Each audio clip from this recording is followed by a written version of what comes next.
Chairman కి board members కి ఉంది కదా. మరి నువ్వు హైదరాబాద్ లో కూర్చుంటే తిరుపతిలో టికెట్లు ఏ కౌంటర్లు ఇస్తున్నారు, వాళ్ళకి ఏం సేఫ్టీ ఉంది, వాళ్ళకి ఏమి సౌకర్యాలు అందుతున్నాయో ఎలా తెలుస్తుంది మీకు? మంత్రి గారు, ఎమ్మెల్యే, చైర్మన్, పాలక మండలి, కలెక్టరు, ఎస్పీ వీళ్ళందరూ తిరగాలి తిరుపతిలో, తిరుమలలో ఎలా ఉన్న ఏర్పాట్లు, ఏమైనా అవసరం ఉందా అని చెప్పి అఫీషియల్స్ ని కోఆర్డినేట్ చేసుకోవాల్సిన పని అధికారంలో ఉన్న వాళ్ళది. అలా చేసుకోకుండా అంతా దైవేచ్ఛ. నేను ముందే అనుకున్న ఎస్పీ గారికి చెప్పా, వినలేదు అంటే ఎవరిని ఇరికిచ్చి తప్పించుకోవాలనుకుంటున్నారో వాళ్ళే గమనించుకోవాలి. గతంలో టీటీడీ చైర్మన్లుగా పనిచేసిన వాళ్ళు కరుణాకర్ రెడ్డి గారు ఉన్నారు మనకు, అట్లాగే సుబ్బారెడ్డి గారు ఉన్నారు. ఎంత చక్కగా భక్తుల సేవలో వచ్చిన వాళ్ళకి అన్ని సౌకర్యాలను అందించి అందరూ కూడా దర్శనం చేసుకొని తరించే విధంగా ఎలా ఏర్పాట్లు చేశామో 5 ఏళ్ల కాలంలో భక్తులను అడగండి. వచ్చిన ఫస్ట్ ఇయరే మీరు ఈ విధంగా చేస్తే నెక్స్ట్ ఎలా వస్తారు భక్తులు? భయపడిపోరా?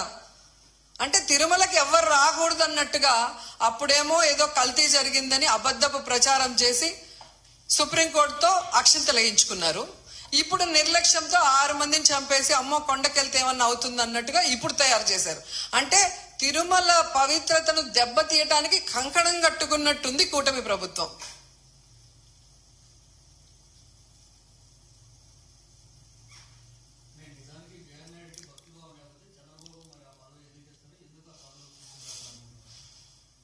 అది చంద్రబాబు నాయుడు గారు చెప్పాల్సిన విషయం. ఎందుకంటే సొంత జిల్లాలో ఇంత పెద్ద ఇష్యూ జరిగింది.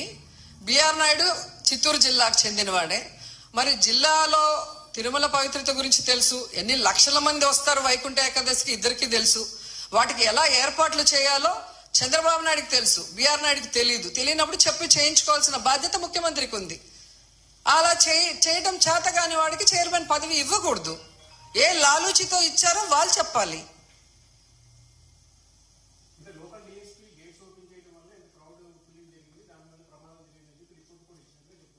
ఎవరిచ్చారు రిపోర్టు? ఏ ఆఫీసర్ ఇచ్చాడు చెప్పండి. మరి డిఎస్పీ ఎవరిని అడిగి తీశాడు? ఆయన ఓన్ గా ఆయన తీయడు కదా. మరి ఎవరు ఆయనకి ఇన్ఫర్మేషన్ ఇచ్చాడు తిమ్మని చెప్పి? అది కనుక్కోవాలి కదా ఎవడో ఒకటి మీద. ఇప్పుడు చంద్రబాబు నాయుడు అఫీషియల్స్ అంటాడు, అఫీషియల్స్ ఏమో డిఎస్పీని. అంటే ఎవరిని బలి చేద్దామా అన్నారు, కానీ కానిస్టేబుల్ మీద ఇలా డిఎస్పీతో ఆగినారు. వినేదానికి కూడా నమ్మకంగా ఉండాలి కదా. ఒక అబద్ధం చెప్పినా మీకు బిఆర్ నాయుడు నేను ఎస్పీకి చెప్పాను, నాకు గొడవలు అవుతాయని ఇన్ఫర్మేషన్ ఉంది, జాగ్రత్తగా చూసుకోండి అని నేను చెప్పాను అని ఆయన చెప్తున్నాడు. మరి అది ఎక్కడ ఎవరి ఫెయిల్యూరు? ఎస్పీ ఫెయిల్యూరే కదా.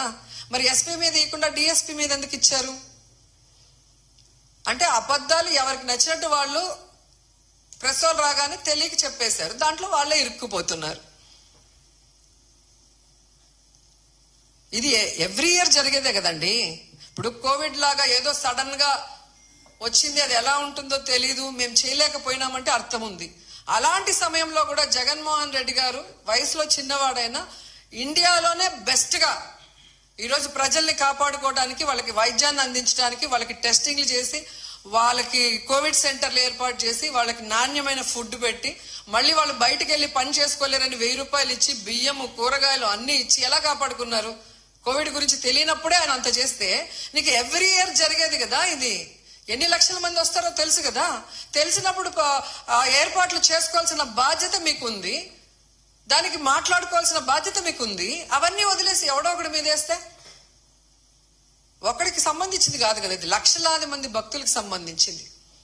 రేపొద్దున వీళ్ళందరూ పైకి వస్తారు కదా దర్శనానికి, అప్పుడు ఇంకా ఎక్కువ తోపులాట ఉంటుంది. మరి అక్కడ ఎలా కంట్రోల్ చేస్తారు?